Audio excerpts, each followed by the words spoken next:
Om Namo Bhagavate Sri Ramanaya Karunapurna Sudabdhe Kabalita Ghana Vishwarupa Kiranavalya Arunachala Paramatman Aruno Bhavachitta Kanja Suvikasaya Vande Sri Ramana Rushe Acharyasya Padabjam Yo me darshayadhisham Bhantam Dhwantamatityaha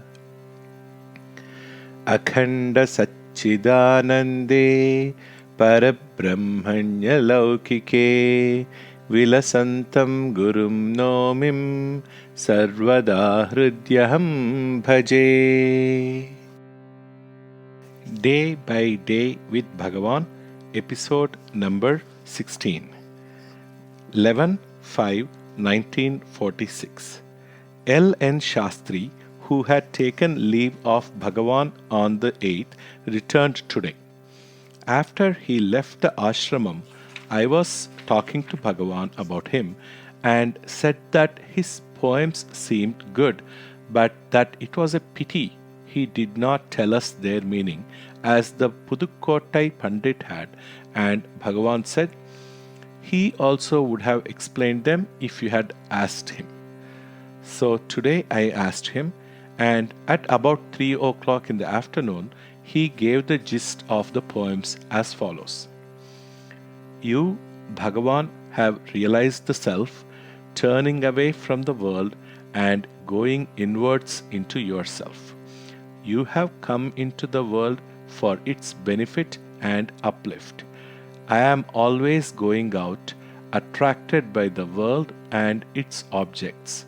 Nor is there anything strange in this, since God has given me the senses and sense organs, between which and the things of the world He has created a natural and irresistible attraction. It is not possible to escape from this without the aid of a guru who has himself escaped. I have been in search of a guru, and today it has at last been my lot to come face to face with one, and I feel that today all my misery is ended. I have read books about the self, but had no actual experience. It is for you, endowed, as the great ones have said, with the nature and power of Lord Subramanya, as the embodiment of tenderness and mercy, come here for the uplift and enlightenment of the world, to take me up and bless me and save me, as I surrender myself completely to you.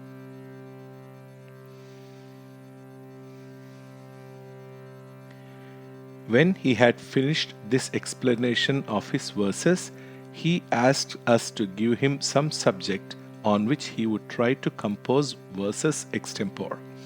We all said, why then, on Bhagavan, what other subject need we suggest? So he composed a few verses on Bhagavan very fast and fluently. An advocate from Guntur, who was there, jotted them down, but in some places he could not keep pace with the poet and had to leave blanks. In the evening, M. V. Ramaswamy Iyer's son brought 2 printed copies of Adhyatma Ramayanam and gave them to Bhagavan, and Bhagavan immediately began going through them. M. V. R. Iyer composed this work about a year ago, but it has only just been printed. 14/5/46. At 11 o'clock this morning, the ashramam lunchtime, Bose's mother brought various dishes, that she had specifically prepared for Bhagavan and was serving them herself. She has brought food like this a number of times during recent weeks, and it means a good deal of cooking since Bhagavan will not take anything unless there is enough for all to partake of it alike. Bhagavan asked me to tell her not to take all this trouble and to say that it was work enough to prepare food for her family and it was unnecessary to send things for so many people. He said, let her cook and eat her food at home, dedicating some of it to me, saying, this is for Bhagavan. They think I have a special liking for one thing or another, but really I have not. All food is the same to me. I would gladly mix up all the different things served and take it all together, but those who have prepared the food and think Bhagavan will like this or Bhagavan will like that would be disappointed, so I don't. Time was when I took pleasure in variety, but after realizing unity, all that disappeared.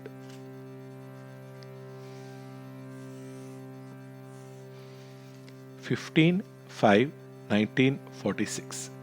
In answer to a visitor, Bhagavan made the following remarks. You can have, or rather, you will yourself be, the highest imaginable kind of happiness. All other kinds of happiness which you have spoken of as pleasure, joy, happiness, bliss are only reflections of the Ananda which in your true nature you are. You need not bother about the lights which you say you see around things and people. Whether lights are seen or sounds are heard or whatever may happen, never let go of the enquiry, who am I? Keep on asking inwardly, who sees these lights or hears these sounds? What do you mean by taking sannyasa? Do you think it means leaving your home or wearing robes of a certain color? Wherever you go, even if you fly up into the air, will your mind not go with you? Or can you leave it behind you and go without it? Another visitor asked Bhagavan for a benedictory foreword to a book he had written called The Destiny of Freedom or something of that sort. He said that someone else had already agreed to write an introduction, but he would be grateful if Bhagavan would write a few words conveying his message and blessing. Bhagavan explained to him that he had never done such a thing and therefore should not be expected to now. The visitor persisted, and I went to some trouble to convince him that all his persuasion would be in vain. Then he began saying that the world badly needs a spiritual message and that the youth of India and of the world are not properly brought up since religion is not installed into them, and so forth. I had to tell him that Bhagavan holds that before a man tries to reform the world, he should first know himself and then he can go about reforming the world if he still feels the inclination. I believe the visitor was still for continuing his argument, but fortunately it was time for the Parayanam and he was effectively stopped by our starting to chant.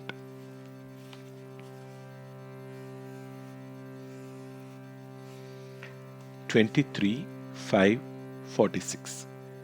I had been away for several days and this morning was standing at the doorway to the dining hall when Bhagavan entered. So I thought he saw me, but apparently he did not recognize me, so bad has his eyesight become. And yet he will not use his spectacles. At breakfast, I was sitting in the first place in the row on his right, and he recognized me and asked when I had arrived. I replied, "Last night," but it was after 9:30 when I arrived. G.V. Subbaramaya had come while I was away, and he was making a Telugu translation of a parody Bhagavan had composed of a stanza by Avvai. Avvai's stanza goes, "O pain-giving stomach, you will not go without food even for one day, nor will you take enough for 2 days at a time. You have no idea of the trouble I have on your account. It is impossible to get on with you." Bhagavan immediately replied with a parody giving the stomach's complaint against the ego. "O ego, you will not give even an hour's rest to me, your stomach. Day after day, every hour, you keep on eating. You have no idea how I suffer. It is impossible to get on with you." Then Bhagavan explained, "In the month of Chitrai in 1931, on full moon day, we had all eaten heavily, and everyone was complaining of uneasiness in the stomach. So someone, I think the late Somasundaram, quoted this stanza of Avvai's. Then I said that the stomach had more cause to complain against us than we against it. It can be expected to work, but it should be given some rest too, and after taking rest, it can work again. But we never give it a rest. It might not mind even having no rest if we gave it more food to digest only when it had finished digesting what we had already given. But we do not even do that. We load it with more food while it is still digesting the previous meal. So it has just cause for complaint. That is why I composed a stanza like that." Then Bhagavan asked whether I had been shown the photograph of the Dakshinamurti image at Madras Museum that had been received at the ashramam during my absence. I said that I had not, but that the Parsi boy, Framji's son, had told me about it. So Bhagavan asked TPR to show it to me. I found it had the head turned to the right, but the eyes looking rather to the left. When I mentioned this, Bhagavan said, "Head and face are all the same. Perhaps that is why he wrote, 'with face turned to the right.'" Bhagavan was referring to a phrase in the letter that accompanied the photograph. Someone remarked that the gaze seemed to be turned rather inwards than to the left, and I must admit that it is so. When I entered the hall in the afternoon, Bhagavan was already explaining in answer to some question put by Mr. Poonja, a Punjabi. "I ask you to see where the eye arises in your body, but it is really not quite correct to say that the eye rises from and merges in the heart in the right side of the chest. The heart is another name for the reality, and it is neither inside nor outside the body. There can be no in or out for it, since it alone is. I do not mean by heart any physiological organ or any plexus of nerves or anything like that. But so long as one identifies oneself with the body and thinks he is in the body, he is advised to see where in the body the I thought rises and merges again. It must be the heart at the right side of the chest, since every man, of whatever race and religion, and in whatever language he may be saying I, points to the right side of the chest to indicate himself. This is so all over the world, so that must be the place. And by keenly watching the daily emergence of the I thought on waking, and it's subsiding in sleep, one can see that it is in the heart on the right side. In the course of the day, G.V. Subbaramaya asked Bhagavan how Ganapati Shastri wrote his Ramana Gita, whether he took notes on the conversations and then wrote them out. Bhagavan replied, remembering such talks was child's play to him. He could listen to a long and learned lecture on some intricate subject and then at the end reproduce the gist of it accurately in the form of sutras, not omitting anything of importance that had been said. Once he and Arunachala Shastri, who was also a learned man, had a discussion.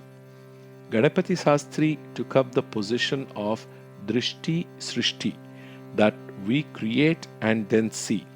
That is to say that the world has no objective reality apart from our minds, while Arunachala Shastri took up the opposite view of Srishti Drishti, that creation exists objectively before we see it. Arunachala Shastri argued first and upheld his standpoint with a great display of logic and learning and many quotations. Then Ganapati Shastri wrote down in the form of sutras all that he had maintained and asked him whether the sutras gave a faithful summary of everything he had said. He agreed that they did, so Ganapati Shastri said, then now you will have my criticism and condemnation of it. He then expounded very ably the Advaitic point of view that the world is an illusion as world but real as Brahman, that it does not exist as world but exists and is real as Brahman. In the same way, he could record any discussion he heard. So remarkable was his power of memory that he must have reproduced the Ramana Gita in that way. It would have been mere child's play for him.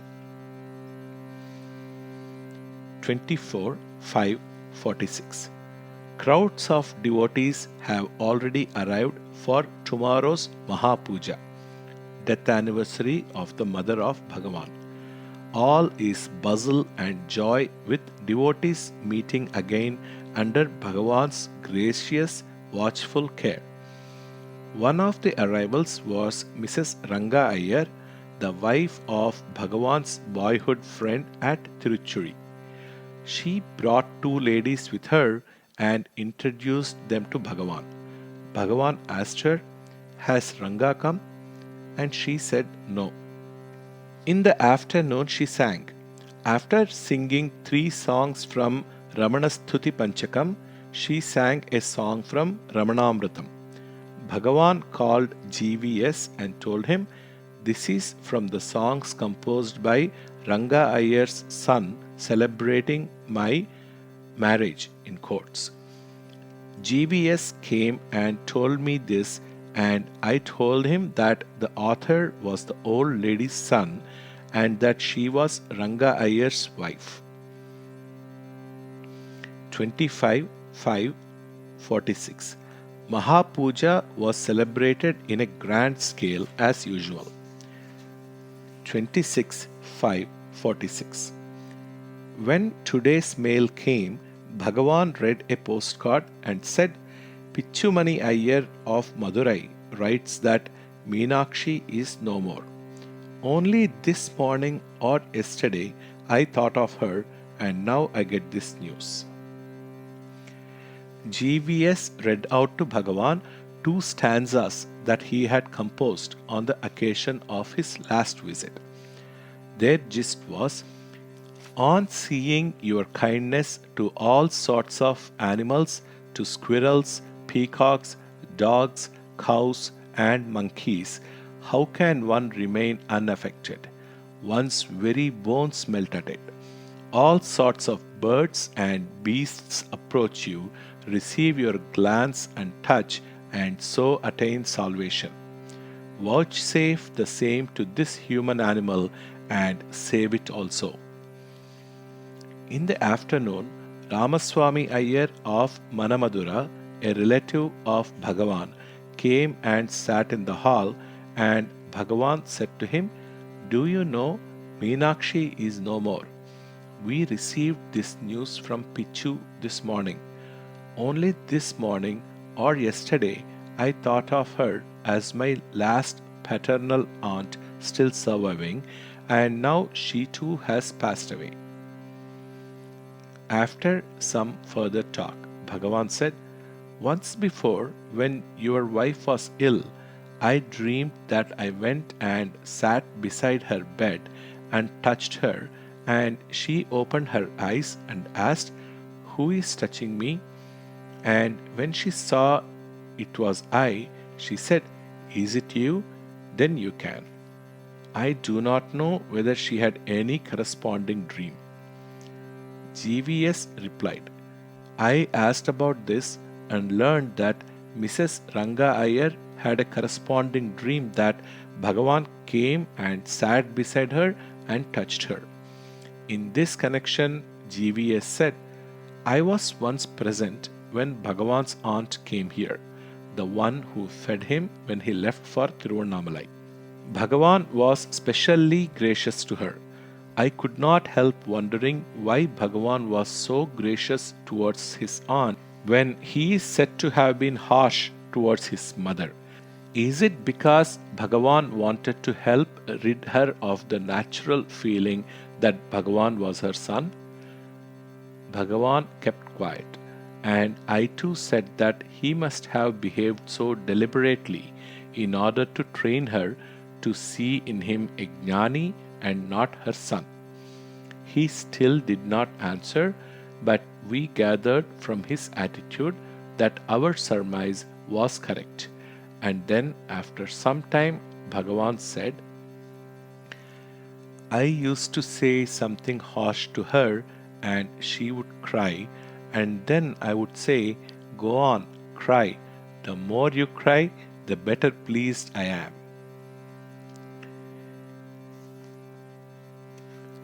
27:546. Nagamma's niece, a girl of about 9, wanted to know why Bhagavan would never leave Tiruvannamalai and go to visit his devotees. She put the question through GVS, but Bhagavan kept silent. However, she importuned GVS to get a reply. Finally, Bhagavan said, "You wanted to see me, so you came here, and as I am always here, you were able to see me. But if I kept moving about, you might not find me here. Many people come here, and if I was absent, they would have to go away disappointed. And even if I left here, how do you know I should ever reach your house when there are so many people in Tiruvannamalai and other towns on the way who would invite me to their houses?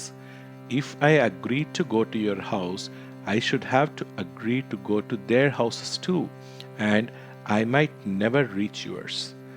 And besides, all this crowd of people you see here would go with me.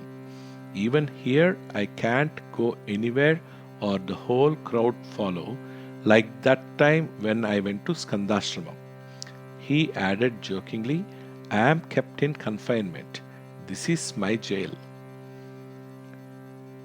28:546.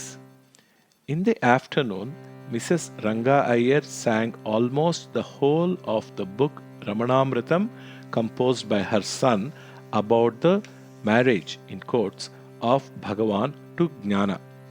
Bhagavan listened very graciously.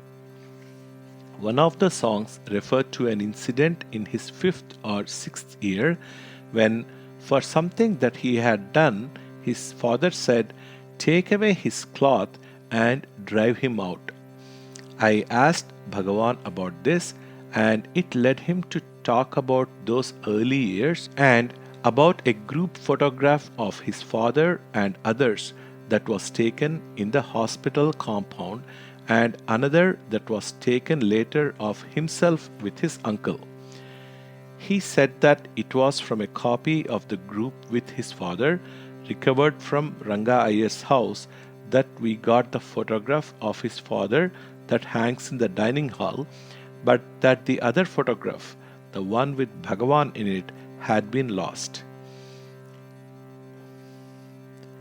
In the evening, when Bhagavan was going out, Nagamma's niece was standing in his way, and Bhagavan said, laughing, "If you want to take me, you will have to tie me up and put me in a cart.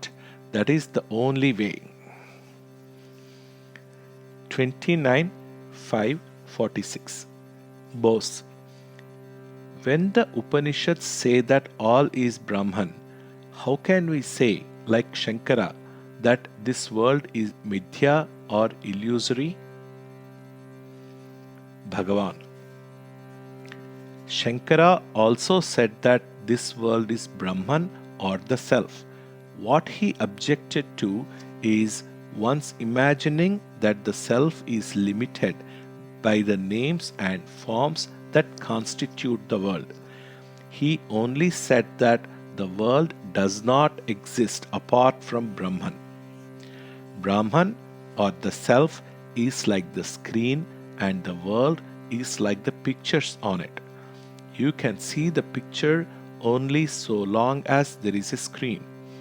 But when the seer himself becomes the screen, only the self remains.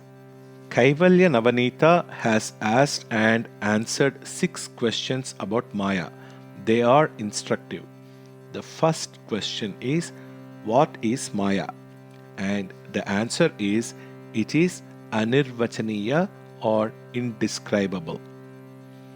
The second question is, to whom does it come?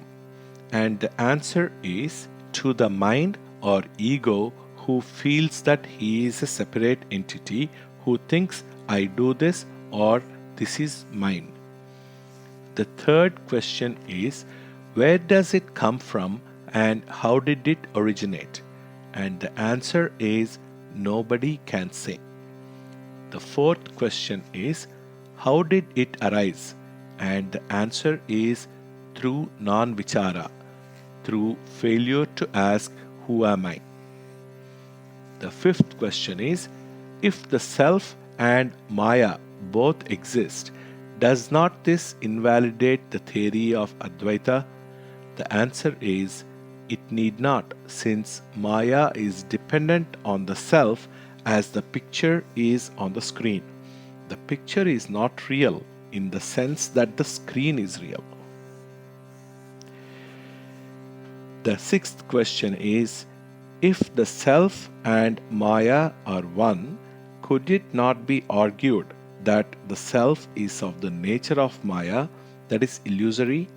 And the answer is, no.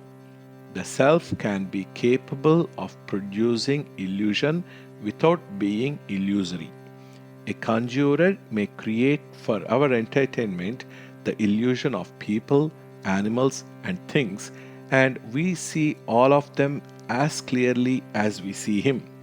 But after the performance, he alone remains, and all the visions he had created have disappeared. He is not a part of the illusion, but is real and solid.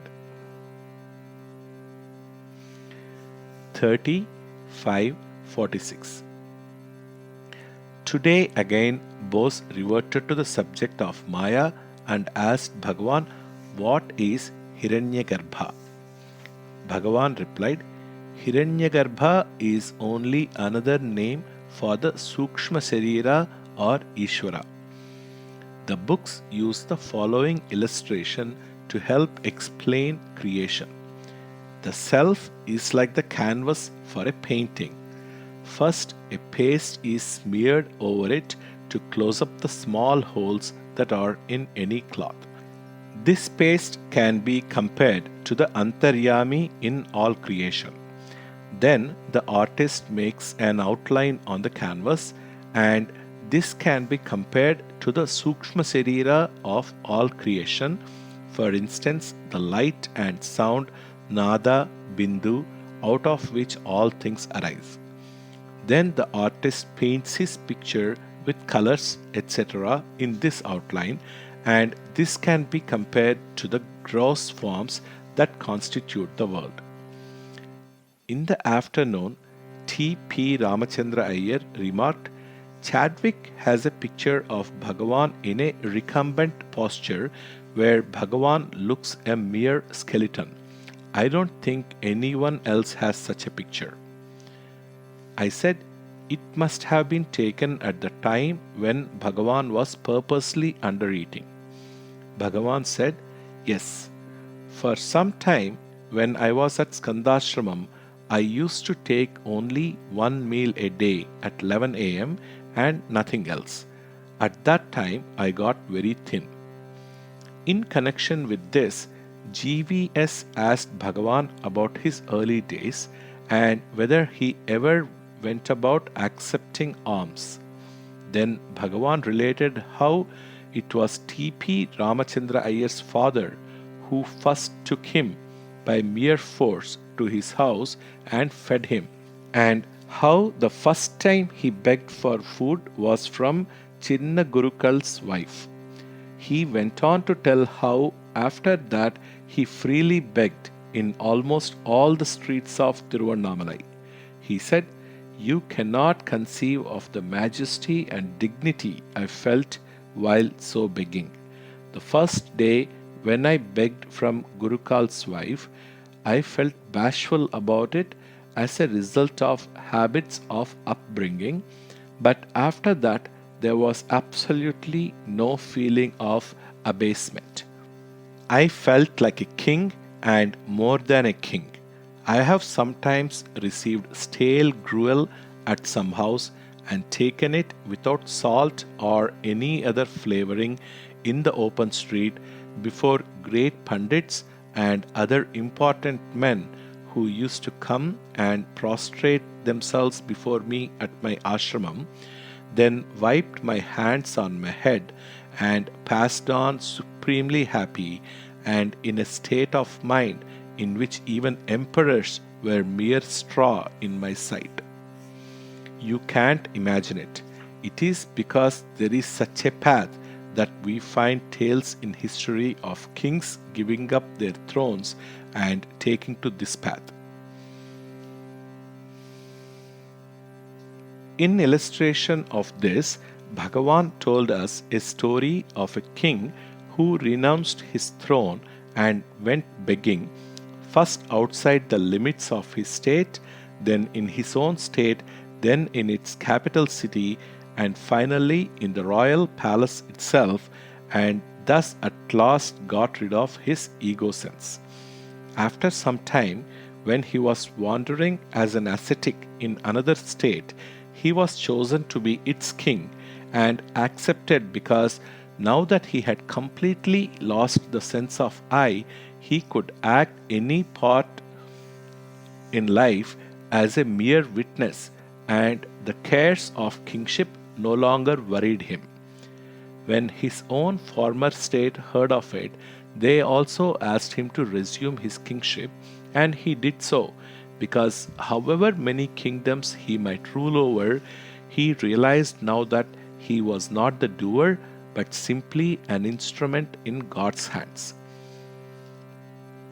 Actually, Bhagavan did not finish the story because when he was in the middle of it, Mrs. Ranga Iyer began to sing and he broke off and told us apologetically she is leaving tonight and wants to finish all her songs before she goes. I asked him for the rest of the story next day. 31/5/46. Mr. Phillips, an Englishman who used to be a missionary and is now a teacher and who has been about 20 years in Hyderabad, came this morning. He said, I lost my son in the war. What is the way for his salvation? Bhagavan was silent for a while and then replied, Your worry is due to thinking. anxiety is a creation of the mind. Your real nature is peace. Peace has not got to be achieved, it is our nature. To find consolation, you may reflect: God gave, God has taken away. He knows best. But the true remedy is to inquire into your true nature. It is because you feel that your son does not exist that you feel grief.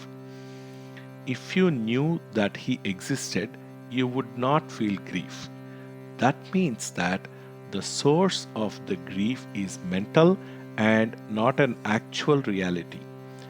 There is a story given in some books how two boys went on a pilgrimage, and after some days, news came back that one of them was dead. However, the wrong one was reported dead, and the result was that the mother who had lost her son went about as cheerful as ever, while the one who had still got her son was weeping and lamenting. So, it is not any object or condition that causes grief, but only our thought about it. Your son came from the self and was absorbed back into the self. Before he was born, where was he apart from the self? He is our self in reality. In deep sleep, the thought of I or child or death does not occur to you, and you are the same person who existed in sleep. If you inquire in this way and find out your real nature, you will know your son's real nature also. He always exists. It is only you who think he is lost. You create a son in your mind and think that he is lost, but in the self, he always exists.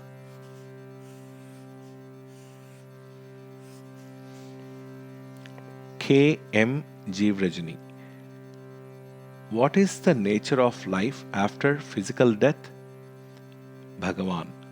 Find out about your present life. Why do you worry about life after death? If you realize the present, you will know everything. In the afternoon, Bhagavan saw a relative of his, a young man called Sesha Iyer, in the hall. He said, "Seeing you reminds me of something that happened in Dindigal when I was a boy. Your uncle, Periyappa Sesha Iyer, was living there then. There was some function in the house and all went to it, and then in the night went to the temple. I was left alone in the house. I was sitting reading in the front room, but after a while I locked the front door and fastened the windows and went to sleep. When they returned from the temple, no amount of shouting or banging at the door or window could wake me. At last they managed to open the door with a key from the opposite house, and then they tried to wake me up by beating me. All the boys beat me to their heart's content, and your uncle did too, but without effect. I knew nothing about it till they told me next morning." I asked, "How old was Bhagavan then?" Bhagavan said, "About 11. Then he continued, "The same sort of thing happened to me in Madurai too. The boys didn't dare touch me when I was awake, but if they had any grudge against me, they would come when I was asleep and carry me wherever they liked and beat me as much as they liked and then put me back to bed. And I would know nothing about it until they told me in the morning." I said, "It would seem that even in those days, Bhagavan's sleep was not ordinary sleep, but some state like Samadhi." Bhagavan: "I don't know what state it was, but that is the fact. Some who have written about my life have called it somnambulism. I. It was certainly not somnambulism, that is, walking in one's sleep. This was more like samadhi or absorption in the self. In the evening, Bose asked, "Is it good to do japa and puja and so on when we know that the enquiry into the self is the real thing?" Bhagavan, all are good. They will lead to this eventually. Japa is our real nature. When we realize the self, then japa goes on without effort. What is the means at one stage becomes the goal at another. When effortless, constant japa goes on, it is realization. Bose, why did Bhagavan regard Arunachala as father? Bhagavan did not reply but sat smiling. Bose, perhaps for the benefit of others? Bhagavan, yes. So long as there is the feeling I, it must have a source from whence it came.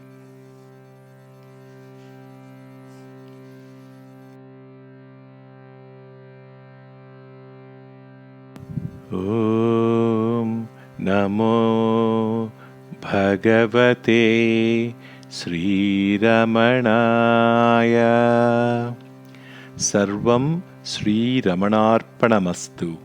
Om Shanti Shanti Shanti.